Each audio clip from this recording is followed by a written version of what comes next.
প্রিয় দর্শক, আজ ভারতের একটা বিশেষ বিষয় এবং গুরুত্বপূর্ণ প্রগতি নিয়ে বিস্তারিত তথ্য দেবার চেষ্টা করব। ভারত সুপার পাওয়ার হওয়ার পথে এক গুরুত্বপূর্ণ প্রগতি মাইল ফলক স্থাপন করলো, যা ভারতীয়দের কাছে গর্বের বিষয় এবং ভারতের ডেভেলপমেন্টকে প্রকাশ করে। দর্শক, আমরা জানি যে কোনো দেশ মিলিটারি সুপার পাওয়ার হতে গেলে স্বদেশীভাবে তাকে অস্ত্র নির্মাণ এবং রপ্তানির ক্ষেত্রে বিশেষ পারদর্শী হতে হবে এবং বিশ্বে যে সব অস্ত্র নির্মাতা দেশ আছে তাদের সাথে টেক্কা দিয়ে এগিয়ে যেতে হবে। বর্তমানে আমেরিকা, রাশিয়া, চীন, ফ্রান্স যেসব জায়গা দখল করে আছে তা একমাত্র অস্ত্র নির্মাণ এবং রপ্তানির ক্ষেত্রে প্রগতির জন্যই হতে পেরেছে। বিগত 2023-24 অর্থবর্ষে ভারতবর্ষ সকল পুরনো রেকর্ড ভেঙে অস্ত্র রপ্তানির ক্ষেত্রে 32.5% বৃদ্ধি করেছে। বর্তমানে 2023-24 অর্থবর্ষে ভারত গোটা পৃথিবী জুড়ে অস্ত্র রপ্তানি করেছে এই চলতি বছরে 21,083 কোটি টাকা, অর্থাৎ একে ডলারে রূপান্তরিত করলে হবে $2.63 বিলিয়ন।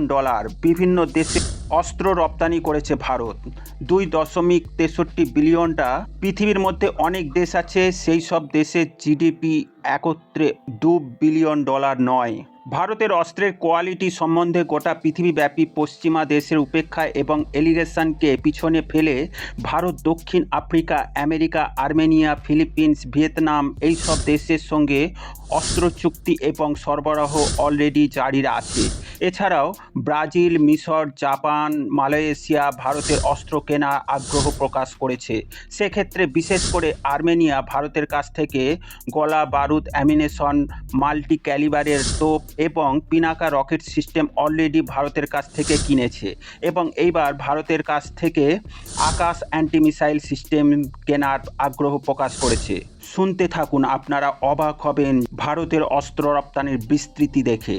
আপনারা জানেন সাউথ চায়না সির আশেপাশে যেসব দেশগুলি আছে, যেমন Thailand, Malaysia, Indonesia, Philippines, Japan, এরা চীনের বাড়তি হুমকিকে উপেক্ষা করার জন্য ভারতের অস্ত্র কেনার জন্য প্রস্তুত। সেক্ষেত্রে ভারতকেও চীনকে কাউন্টার করার জন্য লোনের মাধ্যমে হোক বা ক্যাশে ব্রহ্মোস মিসাইল বিক্রির যোজনাকে আরও ত্বরান্বিত করতে হবে, কারণ এরা ব্রহ্মোস মিসাইল কিনতে চায়।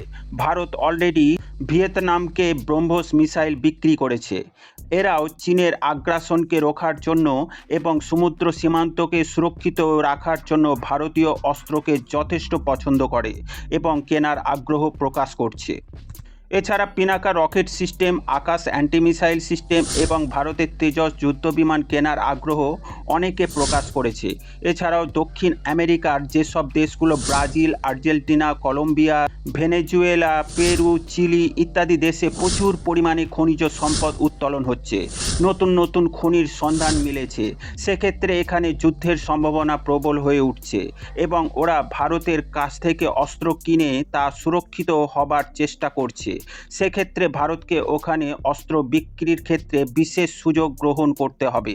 এমনকি আপনারা শুনলে অবাক হবেন, বর্তমানে ভারত প্রায় 40% অস্ত্র রপ্তানি আমেরিকাকে করে। আবার আমেরিকার ষড়যন্ত্রে ভারতের যে তেজস যুদ্ধবিমান তৈরির যোজনাতে ব্যাঘাত সৃষ্টি করেছে, কারণ আমেরিকার তার F404 ইঞ্জিন সরবরাহ বন্ধ রেখেছে।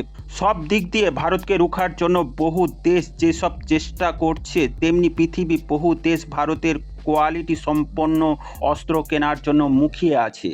জাপান তার মিলিটারি বাজেট যথেষ্ট পরিমাণে বৃদ্ধি করেছে, এক্ষেত্রে ভারতের কাছ থেকে অস্ত্র কেনার অফার দিয়েছে।